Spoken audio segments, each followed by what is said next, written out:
fifth step, we have to calculate the displacement at coordinate 1 due to the applied load, that is del 1L. So in this step we have to calculate the del 1L by using this formula. Del 1L is equal to integration m into m1 by ei into dx. So in previous step we already calculate the moment of various part, that we have to take integration m into m1 from this table. So first part CE, 0 into 0, integration of 0, and what is the limit? 0 to 5. So integration from 0 to 5, 0, plus second part is EB, m into m1, that is 12x minus 5 into 0. So this term will be 0 and integration 5 to 10. So integration of 0 is 0. Third part, that is BD, m into m1, 12x minus 5 into minus 1 into x minus 10, 12x minus 5 into minus 1 into x minus 10 by ex into dx.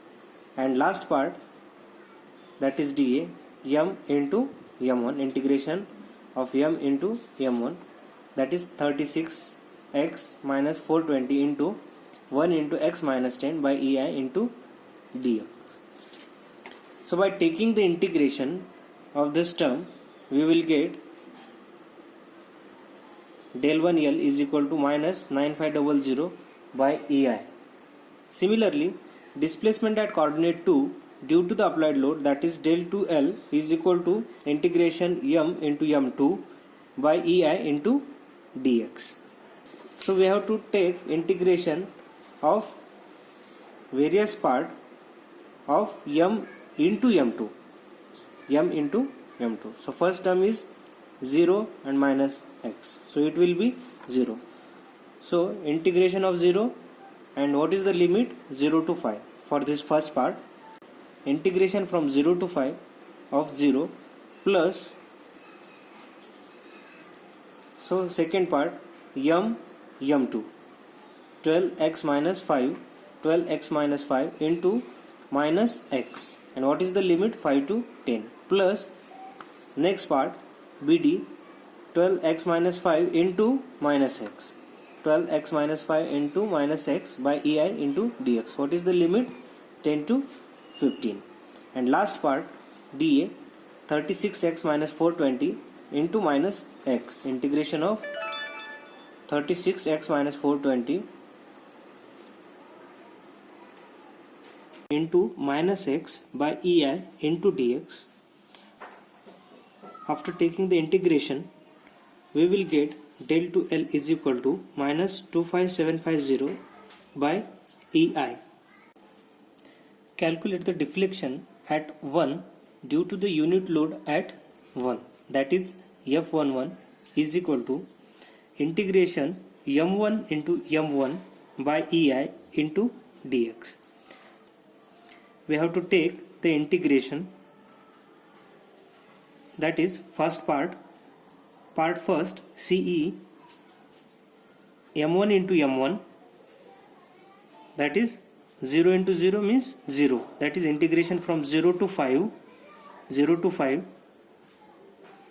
0, plus for second part EB, m1 into m1, integration of m1 into m1, that is again 0.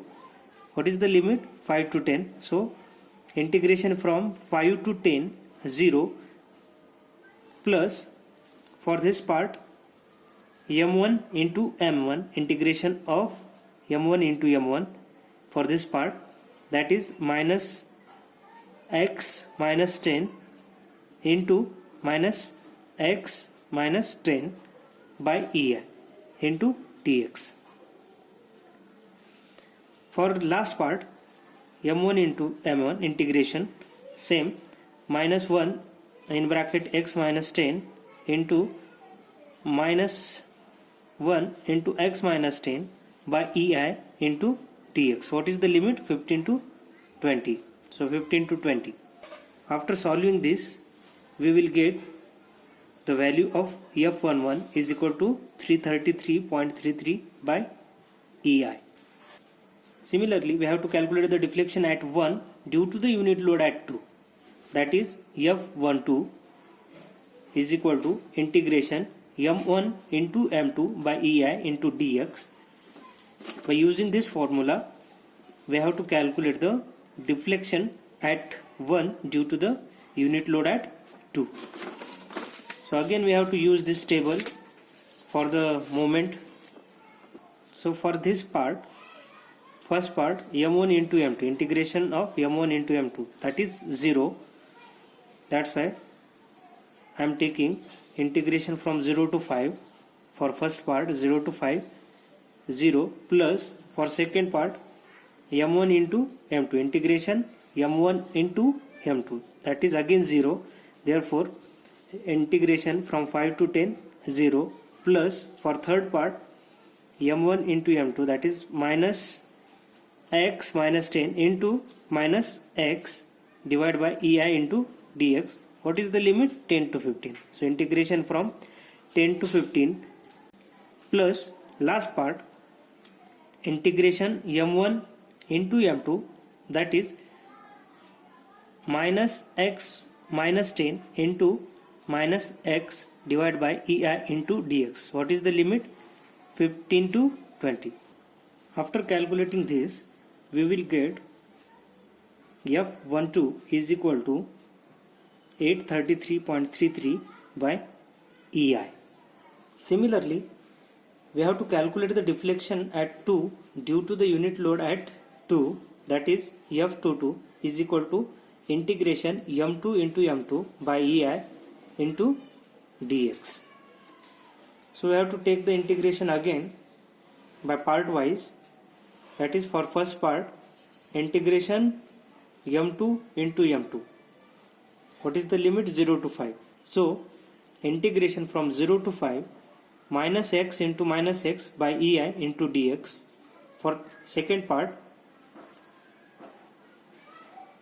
limit 5 to 10. So integration 5 to 10 into minus x into minus x by EI into dx, plus for third part integration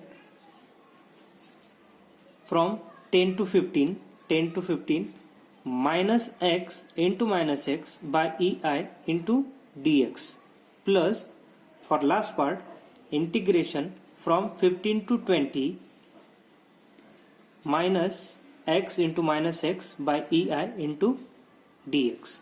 After solving this, we will get F22 is equal to 2666.68 by EI. Now in second last step, we have to calculate the reactions.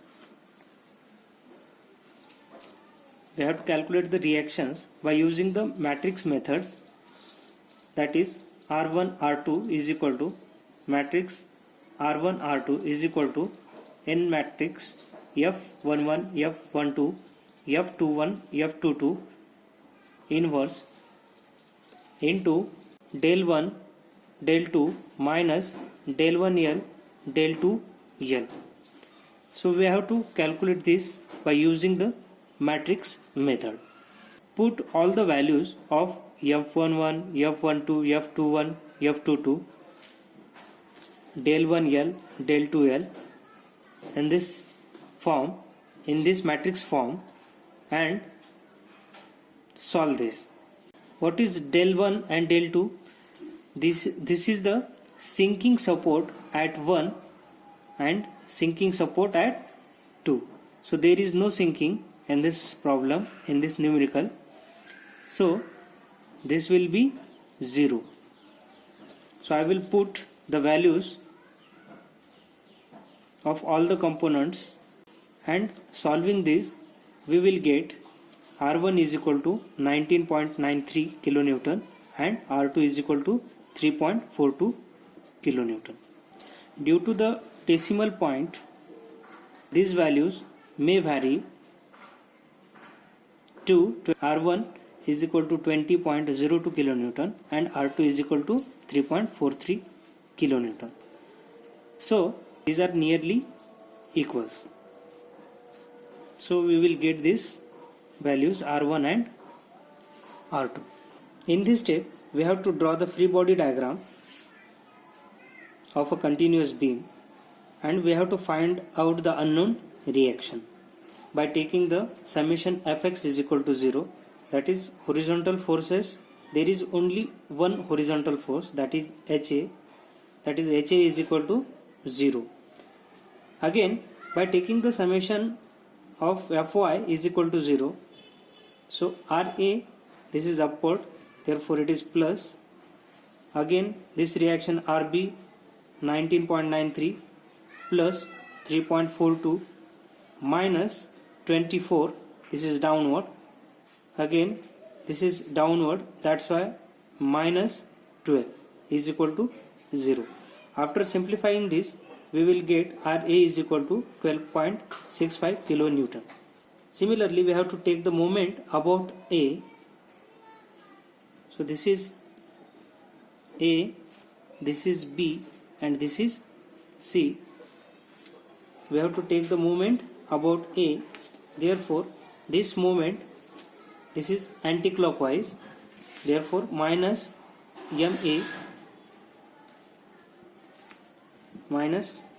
MA plus 24 into this distance, that is 5. 24 into 5, this is clockwise, that's why it is plus. Again 19.93 into 10, this distance, it is anti-clockwise, minus 19.93 into 10 plus 12 into this distance, 12 into 15, this is clockwise, 3.42 into 20, this is again anti-clockwise, that's why minus 3.42 into 20 is equal to 0. After simplifying this, we will get MA is equal to 32.3 kilonewton meter. So MA is equal to 32.3 kilonewton meter. So I will write here MA, moment MA is equal to 32.3 kilonewton meter. Again we have to calculate the moment for span BC. So this is BC, simply supported. At point B there is moment. At point B there is moment MB. So by taking the summation moments about B is equal to 0, we will get minus MB, this is anti-clockwise, minus MB plus 12 into 5, this distance is 5, 12 into 5, this is plus, minus 3.42 into 10, so this is anti-clockwise, that's why minus 3.42 into 10 is equal to 0. After calculating this, we will get MB is equal to 25.8 kilonewton meter. So at this point, so what is the moment at this point, B point? MB is equal to 25.8 kilonewton meter. Now calculate the bending moment for simply supported beam. For the span AB, maximum bending moment is equal to WAB by L. For the span AB, what is the W? 24. This is A, that is 5. This is B, it is also 5. That is 24 into 5 into 5 divided by total distance, that is 10, will give the 60 kilonewton meter. Similarly, for span BC, the maximum bending moment is equal to WAB by L is equal to, so this is the span BC. What is the W? 12 kilonewton. Again 5, A5, B5. Means 12 into 5 into 5 divided by total span 10 is equal to 30. Maximum moment of span AB is equal to 60 kilonewton meter, and maximum bending moment of span BC is equal to 30 kilonewton meter. So this is the bending moment diagram. In this way, we have to solve the numerical by using the flexibility matrix method.